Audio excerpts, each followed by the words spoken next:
I was thinking about what does the future of warfare look like, and in my opinion it was mass producible and super cheap. And this is in the build up to the war in Ukraine. You remember when all those tanks were stuck in the mud? If the Ukrainians had the FPV army today, dude, the war would have been over in like legitimately 3 days.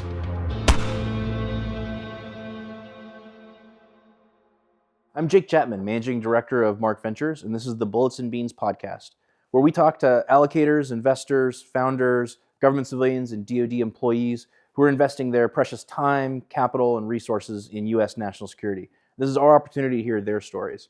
I'm here with Dan Magy, the CEO of Firestorm, and great to have you, Dan. What's up, man? How you doing? Thank you for joining us. Yeah, thanks for giving me your money. Anytime. Well, not anytime. Anytime? But don't hold me to that. It's not a contract. It's not a contract. It's on camera now. Yeah, that's right. So tell me a little bit about yourself and what you're doing. My name's Dan Magy. I've been an entrepreneur my whole life, but I learned maybe in my 20s that you could actually ask people like you for money to go build businesses. Started building camera systems for sports stadiums. We built like a splash mountain for sports. And in the process of building that, I was told in 2015. Splash mountain for sports. Yeah. So we had a robotic camera system that could take a picture of everyone in the crowd in seconds. So like when someone scores a touchdown or like at the end of the ride when they're like, Bingo. pay us for the picture. Exactly. Got it. All right. Yeah, and we were early, but it was a really cool product.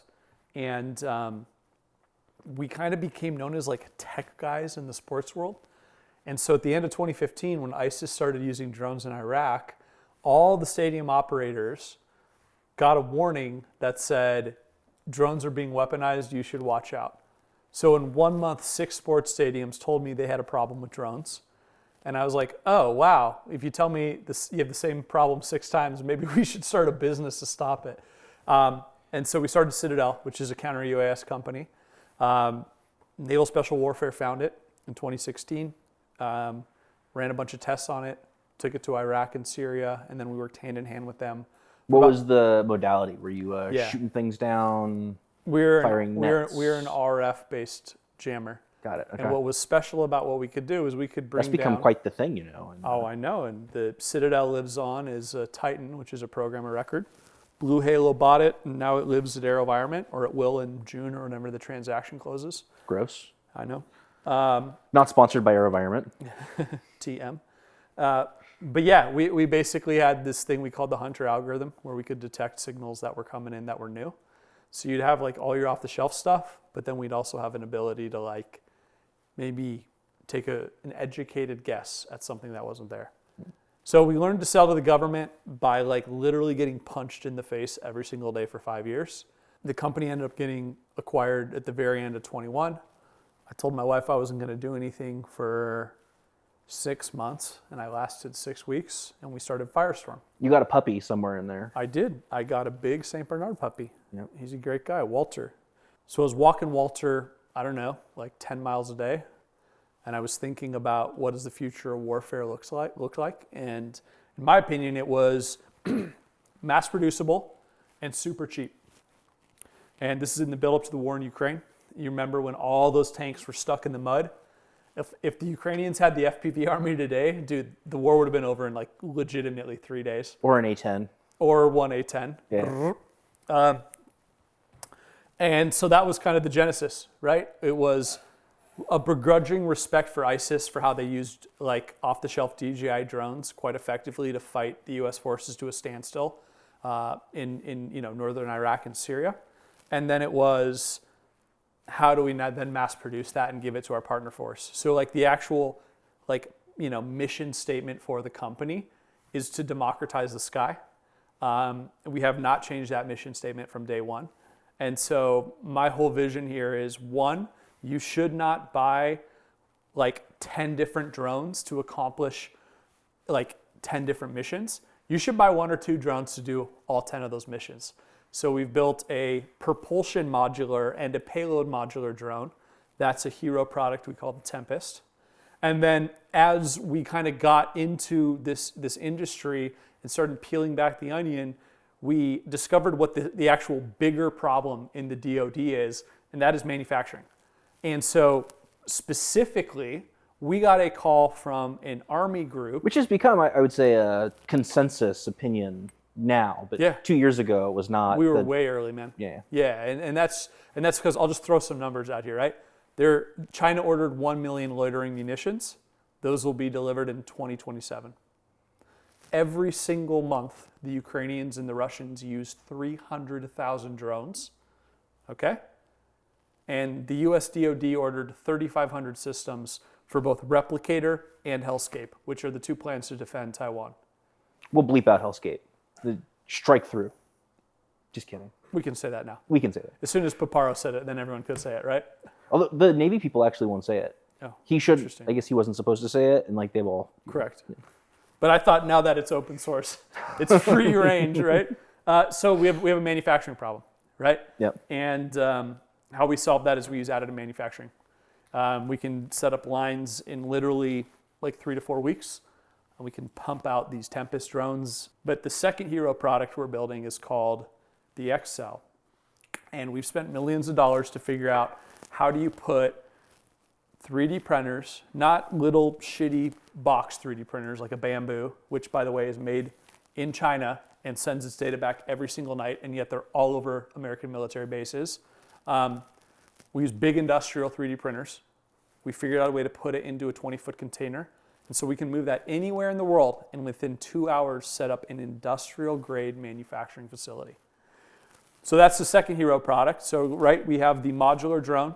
We have the manufacturing solution. And then the third thing we build is something called Octra. How long from I need to go blow that thing up over there and I'm going to hit print does it take for me to get the thing that goes over there? We like to be conservative and say 48 hours from powder to power. And we can scale that to be much faster if you like give us a little bit of time. And what I mean by that is like if you kind of preempt and build certain parts of the drone, which is really powerful because we've done the math. Like you could have one of our printers or you could have 120 of the smaller, I'll just call them shitty printers. That's the level of output we have. One industrial one equals 120 small Bamboo printers. And how much of a Tempest are you printing versus how much are you pre-positioning material? We can do whatever they want. The beauty is if it's just powder and electronics, or you could even locally, source the supply chain, right? So there's a couple of things we want to kind of like test, quote unquote, and one of them, like the third part of our holy triumvirate, right, is called the Octra, and that's a flight controller that has a API that lets you rapidly kind of integrate any type of sensor or camera onto the drone, and we think that's really important because the supply chain is actively getting attacked and we're not talking enough about it. How many battery factories have caught on fire in the US in the last 2 months? So you need to be able to swap propulsion, you need to be able to swap cameras, you need to be able to go from ISR to EW to a kinetic strike all on the same platform in a matter of minutes, and we've built all that. So that's kind of how we look at the world, right? It's the manufacturing, the modularity of the platform, and then the ability to kind of rapidly integrate something new. Very cool. Okay, and you were launching into a third thing after XL. It's Octra, yeah, okay. That was it. So those are our three big kind of defining things we've built inside of the company. Those are the three moats we're constantly pushing forward that we think truly differentiate what we're doing from other people. That said, my fourth job as a defense tech founder is to promote the industrial base. We don't need one Firestorm, we need 15 of them. We need to be having multiple companies build thousands of large drones every single month if we're going to get anywhere near to compete with what Russia, China, Iran, and soon to be North Korea are doing. So let me just give you some more perspective. In the month of February, Russia used as many large loitering munitions as we're supposed to deliver for all of Hellscape and Replicator in 1 month. So you go to Capitol Hill. Those are like the Group 3, like Shahed style drones. Yep. And their goal is within 6 months to do volleys of 500 at a time. Volleys, which means multiple volleys a night. Like, not only is Ukraine not ready for that, NATO is not ready for that, all of our allies are not ready for that. So even if there's a pause in this conflict, which looks like it's coming, The Russians are just going to tool up and build 100,000 of those things, right? They're already making a couple thousand a month. It's only a matter of time. I mean, that's a bleak picture potentially that you paint, and I can understand the value proposition of Firestorm and Excel, what you're doing. You moved from counter UAS to UAS. Why the move? I mean, it seems like obviously deterrence is important, but why not be on the defensive side as well? One, I have a 4-year non-compete, so. All right, so you cashed out. No. That's what you're telling me. Yeah, everyone did very well. No, but here's the thing. Like, I actually think, I'm a sports fan, right? And I think the best defense is a good offense. And so I think the threat of an overwhelming retaliatory strike is what is going to get us to the point where we then will have the defensive options we need, because I am incredibly concerned for RF counter UAS. I'm incredibly concerned for kinetic UAS. Things like the Roadrunner, it's too expensive at $1.75 million a ticket, right? We need to dramatically decrease the price of these things. These need to be $10,000 to $20,000 systems if we're going to go kinetic. Or you get into a situation like we've had in the Red Sea where the Houthis are throwing boats, they're throwing drones, and we're spending our $2 to $3 million a shot systems that take 24 months to build. So you can basically do the death by 1,000 cuts with that. And so my thought is we should have 100,000 drones at all times that we can basically flood into a zone, make somebody else react to that, create overwhelming chaos. You mean, my thesis on the Houthis, a lot of inaction for months, right? We were swatting down missiles here and there, but we didn't actually act to stop the Houthis. Yeah. My theory was we didn't act to stop them because we couldn't. We can win every fight we choose to engage in with you, but we just don't have the ammunition to fight them. And so we sat there impotent rather than look impotent, right?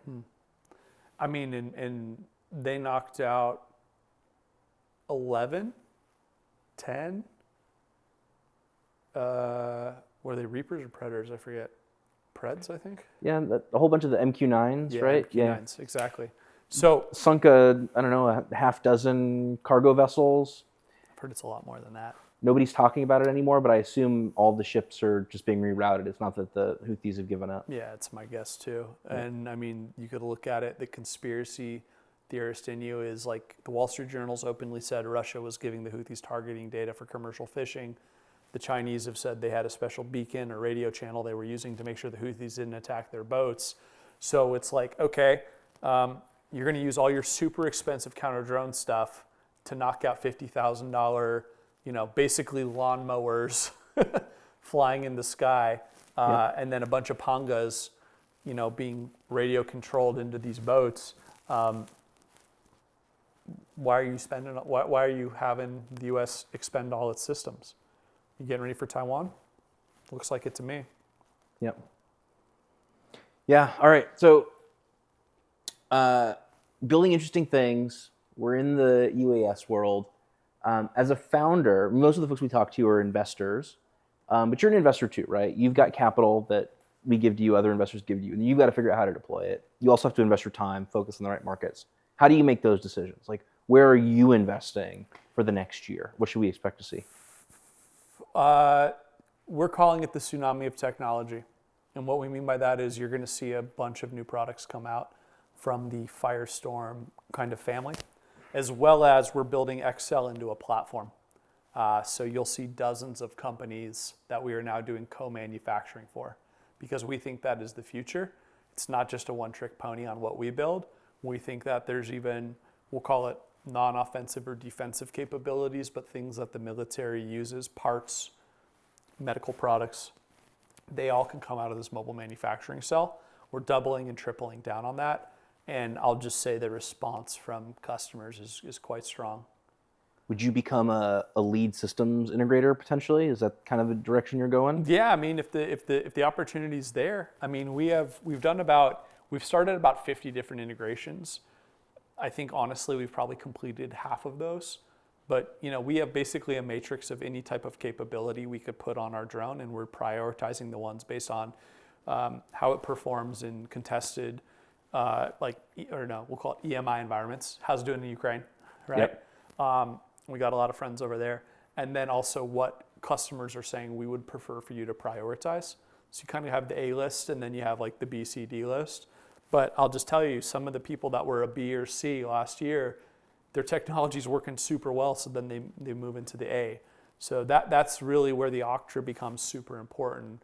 And we're tripling down on engineers around integrations and software in particular, because we want to be software-enabled hardware.